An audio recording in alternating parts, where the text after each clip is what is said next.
Ya minimal itu minimal ya. فالورد تضوى واعتنقا حسن يا رب لنا الخلق طهره فلا يحوي نزقا أدفيت على الحسن العبقى فالورد تضوى واعتنقا حسن يا رب لنا الخلق طهره فلا يحوي نزقا واجعله يقلد في صبري للهادي في حسن الخلق حسن يا رب لنا الخلق فالعبد بأخلاق سبقا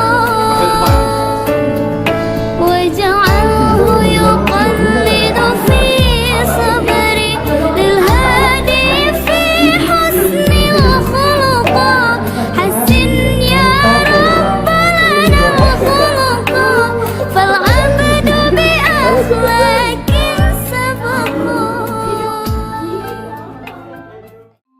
Sebelum menonton video ini, jangan lupa subscribe Kilau Online. Terima kasih sudah menjadi sahabat baik bagi mereka yang membutuhkan. Baik, alhamdulillah rabbil alamin. Allahumma shalli ala Muhammad. Qala rabbi shrah li sadri wa yassir li amri wa hlul 'uqdatam min lisani yafqahu qawli. Alam nashrah laka sadrak wa wada'na 'anka wizraka alladhi anqadha dhahrak. Ya ayyuhalladzina amanu ittaqullaha haqqa tuqatih wa la tamutunna illa wa antum muslimun. Sahabat-sahabat sekalian, insyaallah pagi hari ini kita akan berbagi motivasi tentang buah dari takwa. Naja itu takwa. Kalau kemarin mah naja itu ibadah, buah dari ibadah, sekarang buah dari takwa. Kalau kita jadi pohon, jangan hanya tumbuh berkembang, tapi juga harus jadi pohon yang rindang. Agar apa? Agar kalau ada orang kepanasan, dia bisa berteduh di bawah diri kita. Jadi kalau jadi orang, jangan hanya jadi orang. Jadi orang yang bisa memberi keteduhan kepada orang lain. Kalau jadi buah, tidak hanya manis, tapi jadilah buah yang ranum dan banyak. Sudah manis, ranum dan banyak. Jadi tidak hanya satu. Kalau jadi pohon kita ini udah teduh, ya meneduhkan berarti banyak cabangnya, banyak daunnya. Juga Pak, berbuah, tapi buahnya tidak hanya satu. Hampir semua cabangnya ada buahnya, dan semua buah tidak ada yang kecut. Semuanya ranum itu banyak begitu ya. Semuanya manis. Jadi kalau kita sudah beribadah, jangan hanya beribadah, tapi juga bertakwa kepada Allah Subhanahu wa taala. Kalau kemarin buah dari ibadah, sekarang buah dari bertakwa. Karena masih banyak yang STMJ, sholat terus, maksiat jalan. Ibadah mah jalan, tapi ya maksiat juga masih jalan. Ya hampir semua manusia, hampir semua orang. Tapi kita berusaha setelah kita beribadah, kemudian berusaha bertakwa kepada Allah Subhanahu wa taala. Nah, lalu apakah itu? Jadi kalimat buah di sini itu bukan berarti makna sesungguhnya buah. Ini penggambaran samarat. Samarat itu buah-buahan. Kalau ditafsirkan adalah hasil, output. Ya, buah di sini adalah maksudnya output atau hasil atau outcome. Ya, ketika orang beribadah, setelah beribadah bertakwa, apa outputnya? Apa buahnya? Yang pertama adalah ar-rahmah. Orang yang bertakwa kepada Allah akan mendapatkan rahmat. Pertanyaannya apa rahmat? Teman saya Pak, teman SMP saya namanya Rahmat gitu. Atau tetangga saya Rahmat. Rahmat itu adalah petunjuk halus yang dengan petunjuk itu manusia selamat. Manusia mampu melakukan ibadah, manusia mampu melakukan ketakwaan kepada Allah Subhanahu wa taala. Tanpa rahmat, manusia celaka, manusia tidak bisa beribadah kepada Allah. Apa itu ciri-ciri rahmat? Gambarannya seperti ini. Kalau orang ini belum ngopi nih, saya buru-buru sini. Di sininya nggak ada kopinya. Tapi nggak apa-apa. Evaluasi minggu depan sudah ada. Order. Ya. Nggak apa ya. Atau kalau nanti minggu depan nggak ada kopinya, saya bawa kopi. Karena ada ngambil kis. Jadi ciri orang dapat rahmat itu adalah dia mengerti akan petunjuk Allah. Contohnya, kalau mau hujan, pertama yang Allah datangkan adalah angin. Ya. Orang yang ngerti, ini mau turun hujan, dia waspada tuh, jemurannya diperhatiin. Kalau dia punya jemuran baju, diawasin. Ini kalau lagi jauh ditelepon, kita awas jemuran. Gitu ya. Kalau lagi mepet geser, karyawannya gitu kan, bosnya gitu, awas karyawan saya, gesek-gesek, perhatiin. Kalau nanti mendung, segera diangkut. Nah, terus datang mendung. Orang yang ngerti ini rahmat, ini petunjuk dari Allah, akan turun hujan, dia akan segera. Kalau naik motor, kalau mendung berarti nanti biasanya akan turun hujan, menepi. Kalau dia lanjut dia pakai jas hujan dulu. Kalau nggak pakai jas hujan dia cari naungan, pinggir warung atau ke halaman orang atau ke masjid. Ini orang yang mengerti rahmat. Ya. Ada yang nggak ngerti, ya lanjut aja di motor, nggak ngerti, udah nggak bawa jas hujan. Orang Indonesia banget begitu ya. Udah tahu musim hujan nggak pernah bawa jas hujan. Terus Allah tidak langsung hujan, rintik-rintik dulu, ketik. Wah, yang punya jamuran segera diambil, yang punya PPN gabah segera dikukus, yang PPN gesek, wah, dimasukin kan begitu. Baru hujan gitu ya. Inilah rahmat. Makanya hujan itu adalah rahmat. Kalau kita mau tidur, cirinya ngantuk dulu. Ya, mata sepet dulu gitu ya. Terus pengen nguap terus. Itu tandanya Allah beri rahmat. Kamu tuh perlu istirahat. Kamu tuh capek, kamu tuh pengen tidur.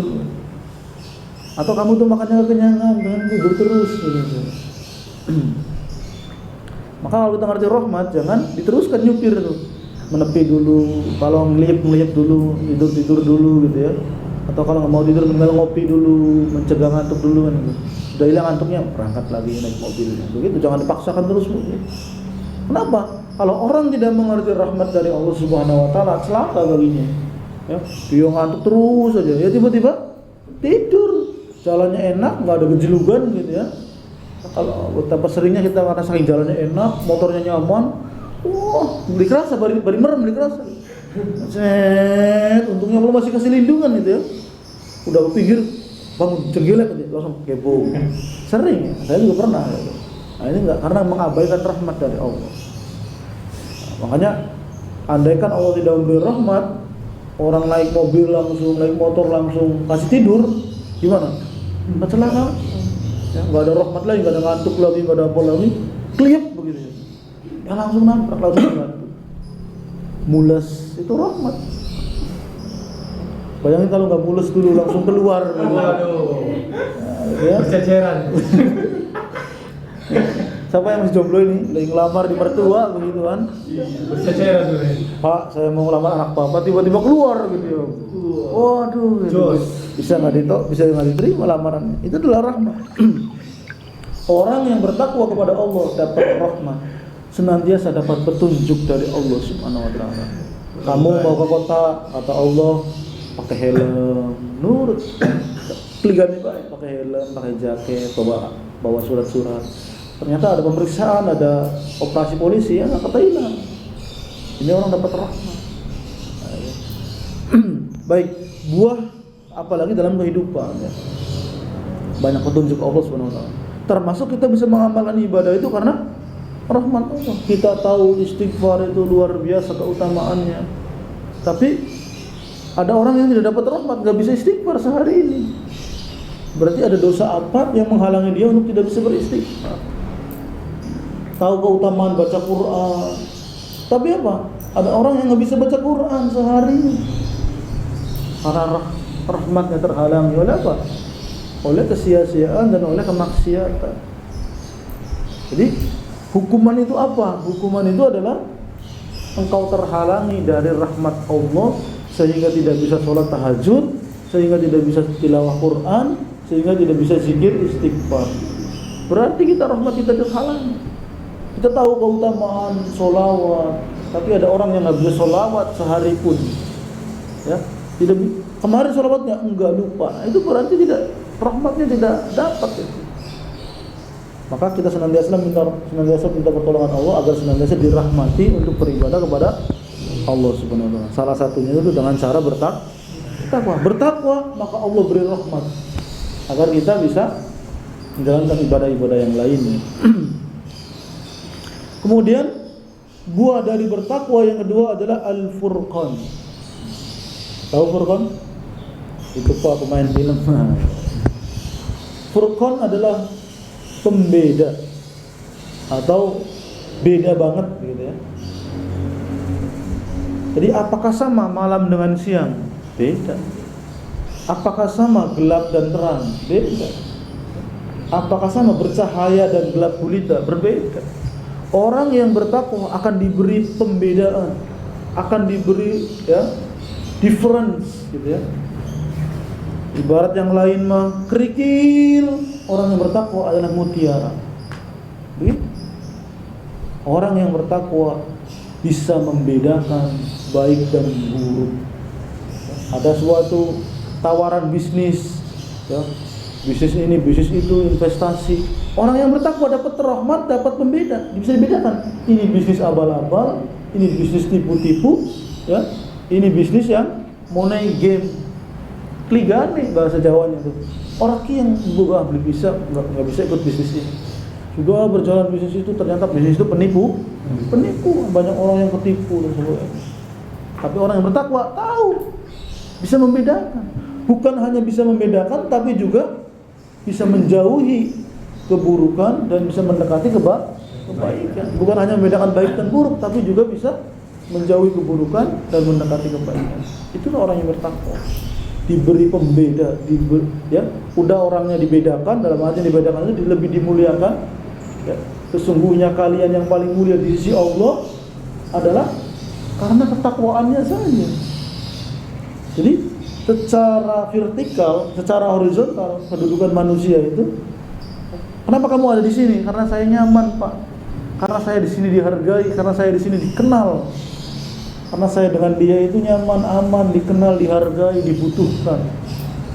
Itu manusia posisinya. Jadi manusia itu betahnya itu karena itu gitu. Kalau itu nggak diberikan, dia akan mencari yang nyaman, aman gitu ya. Tapi kedudukan secara vertikal pada Allah Subhanahu wa taala itu tergantung ketakwaan. Diberi furqan. Udah orangnya dibedakan posisinya, lebih mulia di sisi yang lain ya. Kemudian dia bisa membedakan baik dan buruk, tidak hanya bisa membedakan tetapi bisa mengikuti kebaikan dan menjauhi keburukan. Kemudian orang yang bertakwa akan diberikan barokah. Apa itu barokah? Kita sering mendengar gitu ya. Itu Pak anu barokah gitu ya. Berarti barokah sate loro. Kopi. Ya, gitu ya. Barokah itu adalah artinya bertambah ziyadatul khair, bertambah-tambah kebaikan, bertambah-tambah kemanfaatan. Jadi kalau kita punya gaji misalkan 2 juta, 5 juta per bulan, tapi gaji itu barokah, ditempuhnya dengan cara-cara yang halal, bekerjanya tidak korupsi waktu, tidak korupsi tidak korupsi waktu, tidak korupsi jabatan, istilahnya misalkan benar kerjanya, jujur, hatinya, pikirannya, perbuatannya demi pekerjaan, maka gajinya itu berkah. Berkah di situ apa? Bertambah-tambah kebaikan. 5 juta itu nanti bisa untuk kuliah, bisa untuk beli perabotan, bisa untuk makan keluarga, anak istrinya, bisa untuk nyicil ini itu, bisa untuk bayaran kebutuhan. 5 juta. Tapi ada orang yang punya pendapatan sebulan 1 miliar, tidak barokah. Pabriknya kebakaran, istrinya masuk rumah sakit, ya, anaknya kecelakaan, malah dibuat tidak mencukupkan, malah kurang 10 juta, kebutuhannya semiliar 10 juta. Akhirnya Pak, tetap berhutang. Ya, jadi barokah itu bukan pada jumlahnya, tapi pada keberkahan. Carilah rezeki dengan keberkahannya, bukan jumlahnya. Setelah sudah dapat berkahnya, tingkatkan jumlahnya. Jadi berkahnya dulu yang dilihat. Andai kata setiap orang itu yang dilihat keberkahannya, maka tidak ada orang yang menyombongkan diri dengan kekayaannya. Karena yang dilihat keberkahannya. Boleh jadi rumahnya megah, motornya mewah, mobilnya mewah. Kalau cara-cara yang ditempuhnya bukan dari jalan ketakwaan, itu tidak berkah. Tidak ada kemuliaan di sisi Allah, bahkan menjadi hinaan. Tapi walaupun motornya sederhana, rumahnya sederhana, tapi ditempuh dengan cara-cara yang halal, yang bertakwa kepada Allah, barokah. Anaknya soleh, istrinya soleh. Semakin hari semakin bertambah kebaikannya, bertambah hartanya, ya, bertambah-tambah. Jadi berkah itu bertambah-tambah kebaikannya, hartanya, kemanfaatannya. Itulah yang diberikan kepada orang yang bertakwa. Udah, pokoknya takwa aja dalam hidup ini. Bertakwalah dimanapun kalian berada. Ittaqullah tsumma haykunta.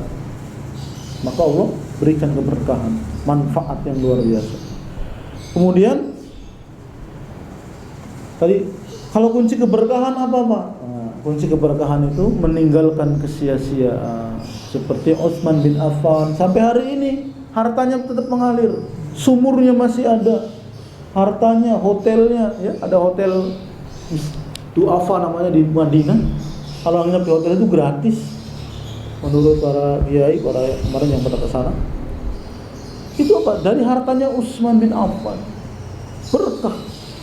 Dia saat itu khalifah, presiden. Tapi apa? Tidak ketinggalan sholat tahajud, tidak ketinggalan baca Al-Quran sampai menghatamkan.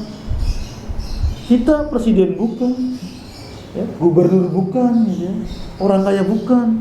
Tapi ya, baca Quran 1 juz saja belum sempat. Berarti apa? Masih banyak kesia-siaan dalam hidup kita. Nah, kunci keberkahan adalah meninggalkan kesia-siaan. Banyak baca Quran, banyak sholat tahajud, banyak-banyak kebaikan. Astagfirullahaladzim.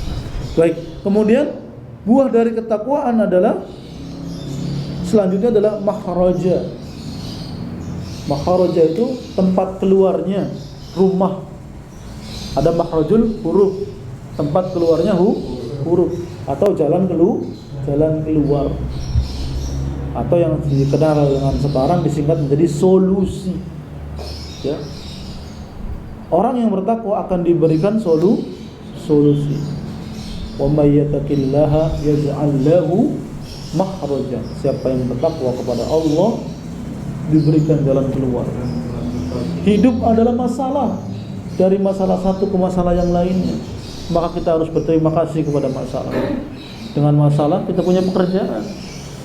Dengan masalah kita punya bisnis. Dengan masalah kita bisa mengatasi masalah. Jadi orang yang berbahaya itu orang yang nggak punya masalah.